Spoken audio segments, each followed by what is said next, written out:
Hello दोस्तों, मेरे 54 blog में आपका बहुत बहुत स्वागत है। तो आज ये ब्लॉग में अपना सुंदरनगर के व्यापारी भाइयों को डेडिकेट करना चाहता हूँ। आज वो सभी पहली बार मैंने संगठित होते हुए देखे।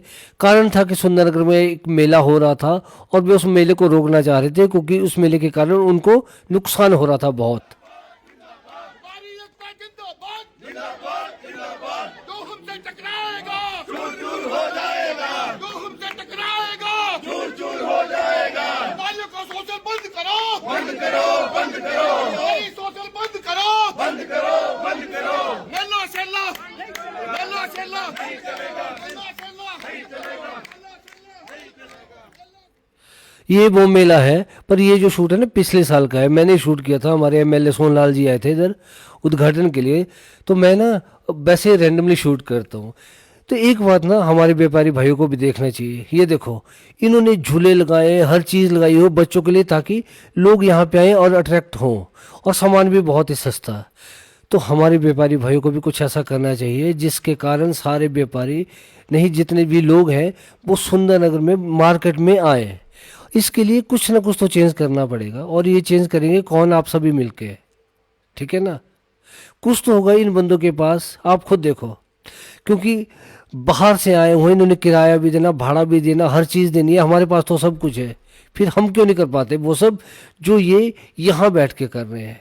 तो इसके लिए आपको भी कुछ ऐसा करना पड़ेगा अपने बाजार के लिए, ताकि लोग आए। कुछ लाइट्स लगाओ, कुछ ऐसे म्यूजिकल इवेंट करवाओ। बहुत सारे बच्चे हैं टैलेंटेड, उनके लिए कुछ ऐसे प्लेटफॉर्म बनाओ ताकि उनको सुनने के लिए लोग आए, और उससे भीड़ बढ़े। और भीड़ बढ़ने के कारण कुछ ना कुछ प्रोडक्शन जरूर हो। कंपटीशन का ज़माना है, करना तो कुछ पड़ेगा। मिल गए हैं तो अभी कुछ ना कुछ करो। मैं भी वहाँ जा रहा था सुबह सुबह, पर क्योंकि मैं ट्रैकिंग करता हूँ तो मैं लेट हो गया, और देखा तो सारी दुकानें खुली हुई थी। तो इसलिए मैंने सोचा क्यों ना अपने जूते जो हैं, अभी ये वुडलैंड के जूते, पर ये तक टूट गए मेरे जूते कुछ ही दिनों में।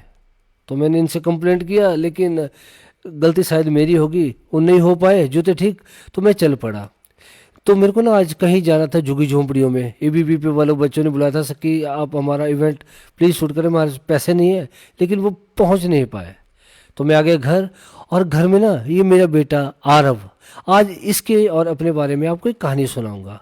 ये जा रहा है नेशनल के लिए, नेशनल टूर्नामेंट है ना। और वो जो टूर्नामेंट है वो है निंजा स्पोर्ट्स के। निंजा आपको पता है बहुत ही अलग स्पोर्ट्स होती है मार्शल आर्ट्स की। तो मेरा बेटा जो था ना, वो मेरी नकल कर करके थोड़ा बहुत सीख के, और इसका दिल्ली में इवेंट था। तो बसेस जो थी आजकल पुंग में आती रुकती है। अजय ठाकुर जो इनको लेके जा रहा था वो शायद भूल गए थे कि इसको भी लेके जाना है आरब को। और लास्ट मोमेंट में फ़ोन किया कि भैया जल्दी आ जाओ, मैं भूल गया था। और बस पहुंच ही गई थी ऑलमोस्ट। और हम पुंग के पास गए, और ये बस आई, और आरब का हमने सामान रखवाया गाड़ी के कभी डिक्की में। ये बड़ा सा बैग लेके गया था। और ये अजय ठाकुर है, और इसने मेरे पाँव छुए, आशीर्वाद लिया, और मैंने सामान डाला। क्योंकि बस ज़्यादा देर नहीं खड़ी सकती थी, तो इसलिए मैंने कहा कि ऐसा करते हैं, फ़ोन पे बात करते हैं, आप जाओ, ठीक है ना। और मैं बच्चों को, बाकी बच्चों को भी आशीर्वाद नहीं दे पाया। इन बच्चों की ना कहानी मैं आपको सुनाऊंगा। 2-3 अलग अलग कहानी है, पर आप सुनना जरूर। ये पहली कहानी ना जो अभी मैं इसके बाद सुनाऊंगा, वो पुरानी कहानी है, मतलब बहुत पहले की कहानी है। तो इन बच्चों के पास ना कोई इवेंट था, बहुत ही बड़ा इवेंट था, वहाँ इन्होंने जाना था। लेकिन इनके बच्चों के पास ना किराया नहीं था गाड़ी के लिए।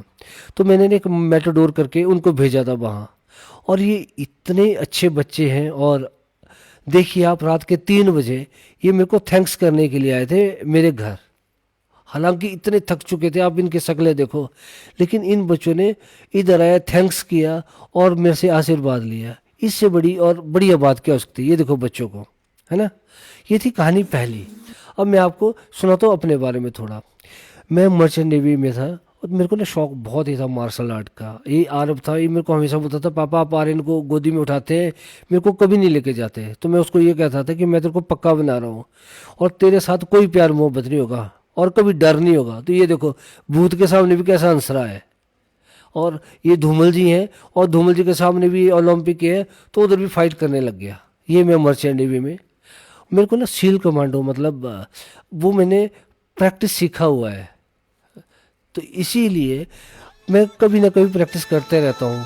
मेरे पास कुछ सामान हो या ना हो, जिम हो या कुछ भी हो, मतलब कुछ भी हो, मैं करता रहता हूँ ये अलग अलग से प्रैक्टिस थोड़ी बहुत, है ना। ये जो प्रैक्टिस है ना, इसकी मेरी नकल कर करके आरव जो है ना, वो भी इसको बचपन से ही थोड़ा थोड़ा प्रैक्टिस करता था। इसको जो भी मिल जाए ना, जैसे पेड़ पे चढ़ना या जंप करना या कोई पत्थर तोड़ना, जैसा भी इसके सामने है उसके साथ ही प्रैक्टिस करता रहता था। ये बोलता था कि कोई भी कंप्रोमाइज़ नहीं करना जब भी मेरे को प्रैक्टिस करनी है। बचपन से बहुत ही मासूम बच्चा था, अगर कुछ ना हो तो सीमेंट की बोरियां ही उसी को उठा लेता था उस टाइम। और ये हमारा घर बन रहा होता था, तो ये नीचे से इसने दौड़ के जाना, और दौड़ के जाने के बाद जो मिस्त्री होते हैं उनको बोलता था कि मैं आपके साथ ईंटें उठाऊंगा, हेल्प करूंगा। और देखो इतना छोटा फिर भी, और मेरा सामान रखा होता था, चाहे नॉन स्टिक हो, चाहे स्किपिंग रोप हो या कुछ भी हो, उसको बस ये देखो डंडा, धीरे धीरे प्रैक्टिस करके ना आदमी सब कुछ हो जाता है। और इतने बड़े बड़े टायर, ऐसा होता नहीं, तो इसलिए बोलते हैं कि बच्चों के सामने वो ही काम करो जिससे वो आपको हीरो समझे। और ये फुटबॉल, अपने भाई की नकल करते करते ना ये भी नेशनल प्लेयर बन गया फुटबॉल का, क्योंकि वो आर्यन को देखता था, तो इसी तरह से उसने भी प्रैक्टिस करते करते। ये वाला वीडियो आप देखिए, ये है वो अजय ठाकुर। और मैं ना वैसे भीड़ भाड़ में जाना बहुत पसंद नहीं करता, लेकिन बच्चों के लिए मेरे को जाना पड़ता है। आप देखिए जरा इसको। आज शिवरात्रि की रात, प्रेतों की बारात, डमरू लेके भोलेनाथ अब है चल पड़े। महाकाल सज धज के, मुंड माल से रज के, नजर ना लगे बच के, शिव है चल पड़े। भस्म लगा के दोनों हाथ को उठा के सारे नाचेंगे। डम डम डम डम डम डम डम डमरू बाजे, धम धम धम धम धम धम धम भोला नाच। डम डम डम डम डम डम डम डमरू बाजे, धम धम धम धम धम धम धम। इस बार भी ना जब भी मैं अपने बेटे को वहाँ भेज रहा था, तो मेरे को पता चला कि कुछ एक बच्चे हैं जो बेचारे नहीं कर सकते, उनकी इतनी सामर्थ्य नहीं थी कि वो नेशनल में जाके, क्योंकि खर्चा तो देखो ना हर चीज़ का होता ही है। तो मैं ये जो अनुपमा मैम, शायद आपने इनको टीवी में देखा हो, न्यूज़पेपर में देखा हो, ये मेरे बहुत ही अच्छे नोन हैं।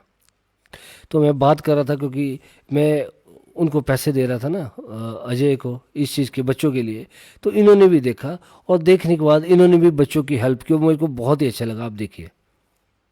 वो ले जा रहे हैं, और अजय ठाकुर जी ने मेरे को अप्रोच किया कि 8-10 बच्चे हैं मैम, वो किन्हीं कारणों से, या मैं कहूँगी आर्थिक कारणों से वो जा नहीं पा रहे हैं, लेकिन एक एक बच्चा मैं ये कहूँगी यहाँ पे हीरा है, इन्होंने तराशा हुआ।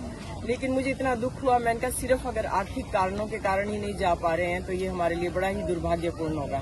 तो मैंने आगे बढ़ के रोटरी क्लब छोटी काशी और आर्ट ऑफ लिविंग के वुमेन्स क्लब, और भी मेरे इतने सारे फ्रेंड्स हैं, इतनी सारी मेरी सहेलियां हैं, सबसे मैंने जो है आग्रह किया कि आप आइए और इनको हम थोड़ा सा हेल्प कर देते हैं। तो सब ने बढ़ चढ़ के मेरा साथ दिया। मैं उन सभी का धन्यवाद करती हूँ आपके माध्यम से, कि जिन्होंने भी इसमें कंट्रीब्यूट किया और जितना कर सकते थे, और मैं सबका बहुत बहुत धन्यवाद करती हूँ। और मैं ये भी कहना चाहती हूँ कि पहले तो मेरे को बहुत निराश किया कि मैम आपकी कोई हेल्प नहीं करेगा, कुछ ये नहीं करेगा, लेकिन जितने भी आज आपको यहाँ पे दिख रहे हैं, हम इससे कोई 50 से 60 लोगों ने आगे बढ़ के हमारी जो है हेल्प की है। तो मैं सबका बहुत बहुत धन्यवाद करती हूँ, और इन बच्चों को और अजय ठाकुर जी को भी शुभकामनाएं देती हूँ कि ये जो है जरूर मेडल लेकर आएं, और हमारा नाम जो है हिमाचल का उसको रोशन करें दिल्ली में जाके। धन्यवाद।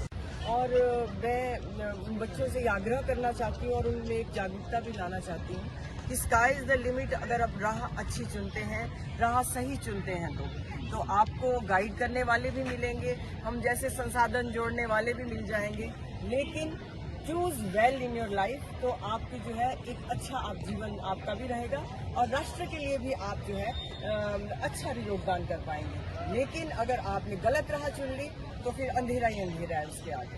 धन्यवाद। जैसे कि मैंने आपको अवगत कराया कि हम एक राष्ट्रीय स्तर की प्रतियोगिता के लिए जा रहे हैं, और मुझे खुशी है कि हमारे पास काफ़ी मतलब सहयोग आया, और ये काफ़ी सहयोग किसकी तरफ से आया ये मैं आपको अवगत करा देता हूँ। हमारे बच्चे काफ़ी गरीब परिवारों से संबंधित हैं, और अनुपमा सिंह मैम जो पूर्व कुलपति रही हैं हमारे सरदार पटेल यूनिवर्सिटी की, और बहुत अच्छी समाज सेविका हैं, डॉक्टर हैं, और साथ ही साथ हमारे जो मंडी से रोटरी क्लब छोटी काशी मंडी, इनका मैं खास धन्यवाद करना चाहूँगा। इनके सभी सदस्यों का धन्यवाद करना चाहता हूँ, मंडी के सभी गणमान्य सदस्यों का, प्रबुद्ध जनता का, जिन्होंने हमारा सहयोग दिया। काफ़ी लोगों ने सहयोग दिया इस बार, तो मुझे लगता है कि हमारे बच्चों को किसी चीज़ की कोई कमी रहे, और बच्चे भी अपनी पॉकेट मनी लेके जा रहे हैं। आपको मैं बात बताऊँ कि बच्चे सोच रहे थे कि इतने कम पैसों में पहुँच जाएंगे, लेकिन काफ़ी बच्चे ऐसे हैं, जैसे अंजलि है, गुलमीर है, दे हैवंट मनी, तो काफ़ी लोगों ने बहुत मदद की, बहुत मदद, उम्मीद से भी ज़्यादा। इसमें हमने सोचा नहीं था, अनएक्सपेक्टेड थी हमारे लिए, अविश्वसनीय।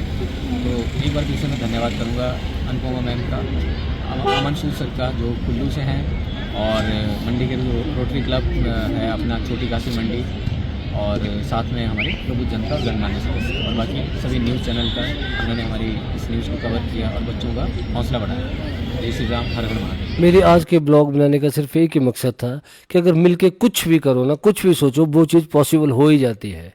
और मेरा ब्लॉग आपको कैसा लगा प्लीज़ कमेंट करें। धन्यवाद।